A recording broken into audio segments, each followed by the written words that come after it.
रहीम। अच्छा भाई, आज हम लोग अपना चैप्टर स्टार्ट करने जा रहे हैं जिसका नाम है फर्स्ट ईयर बायोलॉजी का न्यूट्रिशन। तो ज़रा हम लोग न्यूट्रिशन के बारे में पढ़ते हैं कि न्यूट्रिशन हम लोग दरअसल कहते किसे हैं। न्यूट्रिशन के बारे में आज ज़रा हम लोग थोड़ी बहुत बातचीत करते हैं। तो चैप्टर का नाम हमारे पास है न्यूट्रिशन। इसका हम लोग थोड़ा ओवरव्यू ले लेंगे। न्यूट्रिशन, अब न्यूट्रिशन होती क्या है उसकी बात करेंगे हम लोग। लेकिन बेटा, न्यूट्रिशन हमारे पास ऐसा प्रोसेस होता है, ऐसा अमल होता है जिसके जरिए कोई भी ऑर्गेनिज्म जो है वो खुराक हासिल करता है। ठीक है, न्यूट्रिएंट्स हासिल करता है। न्यूट्रिएंट्स किसे कहते हैं? खुराक। आप दिन भर खाना खाते हैं, वो सारा न्यूट्रिशन कहलाता है। तो वो अमल जिसके जरिए आप अपनी न्यूट्रिएंट्स को हासिल कर रहे हो, अपनी न्यूट्रिएंट्स हासिल कर रहे हो, खुराक हासिल कर रहे हो, और अपनी जिंदगी को, अपनी लाइफ को मेंटेन करने के लिए, अपनी लाइफ को संभालने के लिए, एक्सेट्रा एक्सेट्रा, कुछ भी आप उसे कह सकते हैं कि आप दिन भर चलते हैं, फिरते हैं, काम कर वगैरह करते हैं। ये सब किसकी वजह से कर रहे हैं? आप इस वजह से कर रहे हैं कि आप जो है अपनी न्यूट्रिशन के ऊपर आप लोगों ने आपने ध्यान दिया हुआ है कि आपकी न्यूट्रिशन है। आपकी न्यूट्रिशन अच्छी होने की वजह से क्या होता है कि आप जो है चल फिर सकते हैं, आपकी लाइफ मेंटेन रहती है। तो ये सारा का सारा दारो मदार जो जिंदगी का है वो किसके ऊपर डिपेंड करता है? वो हमारी न्यूट्रिशन के ऊपर डिपेंड करता है। जितनी अच्छी न्यूट्रिशन होगी उतनी अच्छी जो है हमारी लाइफ होगी। ये बात याद रखिएगा। तो न्यूट्रिशन क्या है? ऐसा प्रोसेस जिसके जरिए कोई भी ऑर्गेनिज्म जो है वो अपनी क्या कर रहा है? ग़िज़ा तैयार कर रहा है या फिर ग़िज़ा हासिल कर रहा है। उस प्रोसेस को हम लोग क्या नाम देते हैं? न्यूट्रिशन का नाम देते हैं। न्यूट्रिशन की दो टाइप्स आती हैं। एक को हम लोग नाम देते हैं ऑटोट्रॉफिक न्यूट्रिशन का।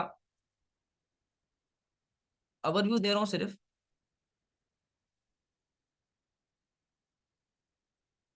ऑटोट्रॉफिक न्यूट्रिशन, ठीक है। और दूसरा हमारे पास आता है हेट्रोट्रॉफिक,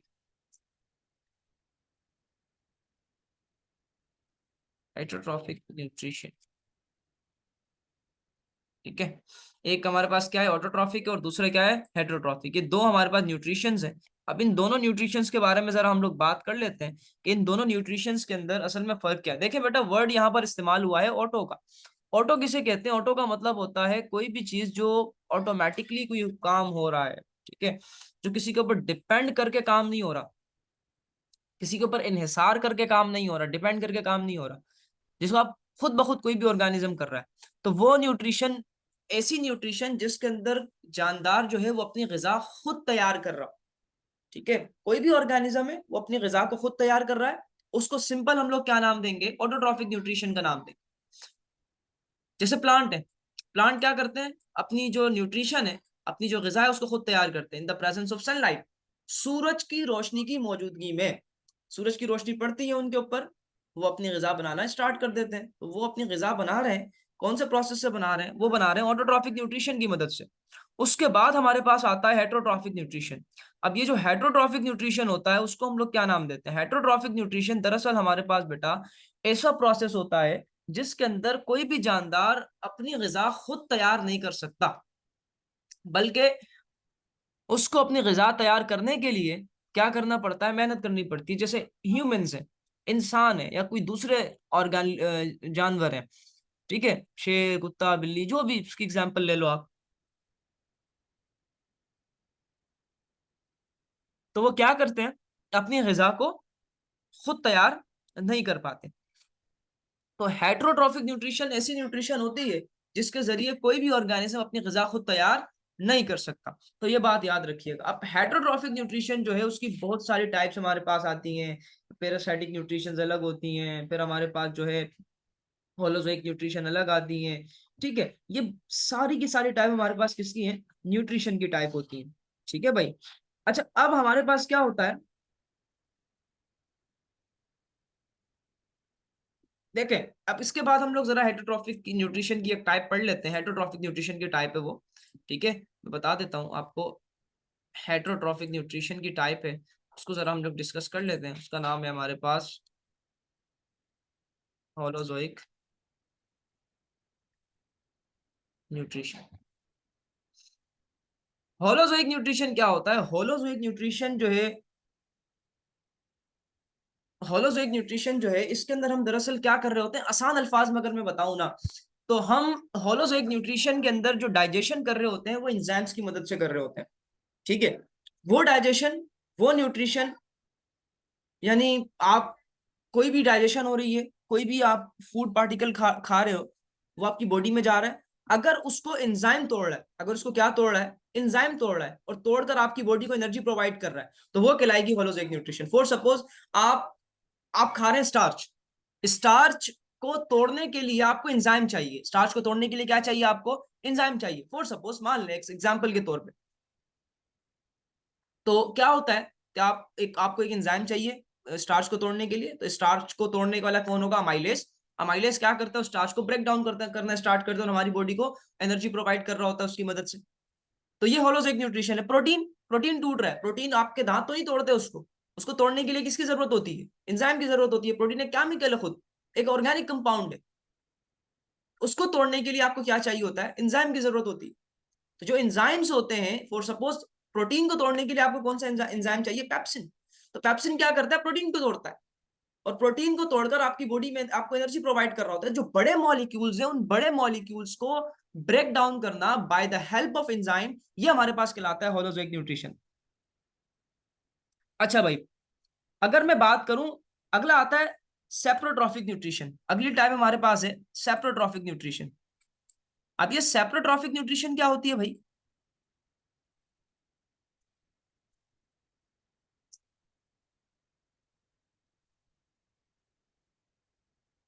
सेप्रोट्रॉफिक न्यूट्रिशन, अच्छा सेप्रोट्रॉफिक न्यूट्रिशन के अंदर क्या है? सेप्रोट्रॉफिक न्यूट्रिशन के अंदर हम लोग दरअसल बात कर रहे होते हैं बेटा, सिंपल उसकी, कि हमारे पास जो वो ऑर्गेनिजम्स जो मरे हुए जानदार से क्या कर रहे होते हैं? ग़िज़ा को हासिल कर रहे होते हैं। कोई भी मर जाता है ऑर्गेनिज्म, ठीक है, जैसे लाइक सपोज एक जानवर मर गया, जब कुत्ता मर गया कहीं पर भी, तो क्या होता है? चंद दिन के बाद उसकी बॉडी के अंदर कीड़े पड़ने स्टार्ट हो जाते हैं, ठीक है। वहां पर क्या आना स्टार्ट हो जाते हैं? कीड़े पड़ने स्टार्ट हो जाते हैं, ठीक है। जब कीड़े पड़ना वहां पर स्टार्ट हो जाते हैं, तो वो कीड़े क्या करते हैं? चंद दिन के बाद गायब हो जाते हैं, ठीक है। अब वो कीड़े क्या करते हैं? वो आते क्यों है वहां पर? वहां पर वो इसलिए आते हैं ताकि उस ऑर्गेनिज्म से अपनी ग़िज़ा को हासिल करें, मरे हुए ऑर्गेनिज्म, जिंदा ऑर्गेनिज्म से नहीं। मरे हुए ऑर्गेनिज्म से वो क्या कर रहे होते हैं? अपनी जो है वो न्यूट्रिशन हासिल कर रहे होते हैं। मरे हुए ऑर्गेनिज्म से क्या कर रहे होते हैं? अपनी न्यूट्रिशन को हासिल कर रहे होते हैं, ठीक है। तो वो ऐसे जानदार जो किसी भी मरे हुए ऑर्गेनिज्म से अपनी और जो है क्या कहते हैं उसको, वो कोई भी हमारे पास जानदार है, अगर वो मरे हुए ऑर्गेनिज्म से अपनी ग़िज़ा हासिल कर रहा है, तो वो होलो सेप्रोट्रॉफिक न्यूट्रिशन कर रहा है। इसकी एक एग्जांपल है अर्थवर्म। अर्थवर्म जो है वो हमारे पास क्या करता है? वो हमारे पास बेसिकली सेप्रोट्रॉफिक न्यूट्रिशन करता है। वो क्या करता है? मरे हुए ऑर्गेनिजम्स के जरिए वो क्या कर रहा होता है? अपनी अपना फूड जो है वो तलाश करता है, उसी मरे हुए ऑर्गेनिज्म से अपनी फूड को हासिल करता है। ये बात याद रखिएगा।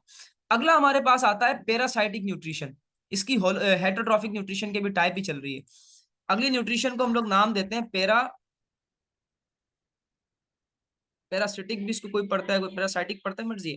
Parasitic nutrition. अच्छा, पैरासिटिक न्यूट्रिशन या पैरासाइटिक न्यूट्रिशन के अंदर हम लोग क्या कर रहे होते हैं?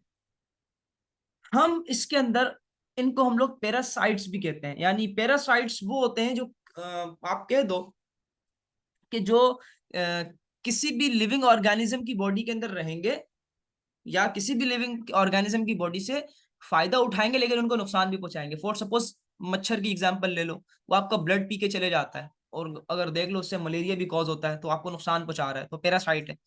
लीच, लीच आपने सुना होगा, एक और हमारे पास एक और ऑर्गेनिज्म है, वो भी आपके ब्लड को सक करता है, और ब्लड को सक करता रहता है, आपके खून को जो है चूसता है पूरे, और खून को चूस कर सारी की सारा ब्लड जो है वो अपने बॉडी के अंदर ले आता है। उससे बंदा जो है वो क्या हो सकता है? इफेक्ट हो सकता है बंदा मर जाए, क्योंकि खून की कमी आ रही है।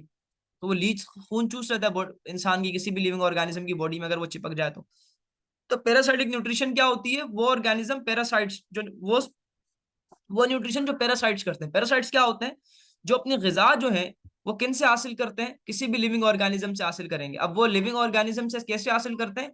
अब वो जो है किसी लिविंग ऑर्गेनिज्म की बॉडी के अंदर भी रह सकते हैं, और वो लिविंग ऑर्गेनिज्म की बॉडी से बाहर से भी हो सकते हैं। हमारी बॉडी के अंदर जैसे कीड़े होते हैं, पेट के कीड़े, पेट के कीड़े क्या है? ये हमारे पास वो क्या कर रहे होते हैं? हमारी बॉडी को फायदा नहीं दे रहे होते।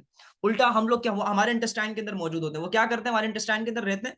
हम लोग जो भी डाइजेस्ट खाना खाते हैं, वो डाइजेशन होती है उसकी, वो हमारी आंतड़ियों तक पहुंचती है, इंटेस्टाइन तक पहुंचती है, तो वो कीड़े उस हजम हुए खाने को इस्तेमाल कर लेते हैं।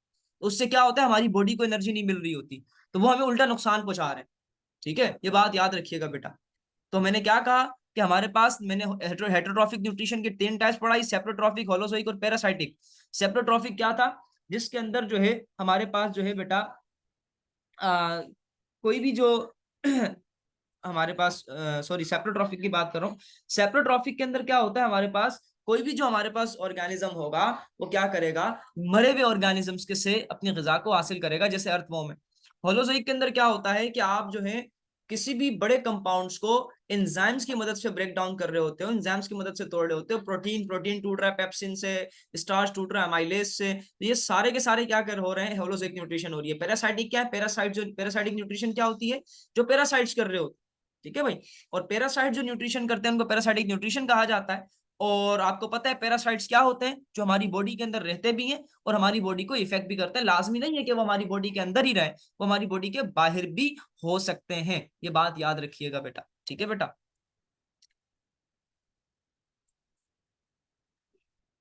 Thank you so much. इंशाल्लाह नेक्स्ट लेक्चर के अंदर फिर जो है हम अपने उसकी बात करेंगे, ह्यूमन डाइजेस्टिव सिस्टम की बात करेंगे। Thank you.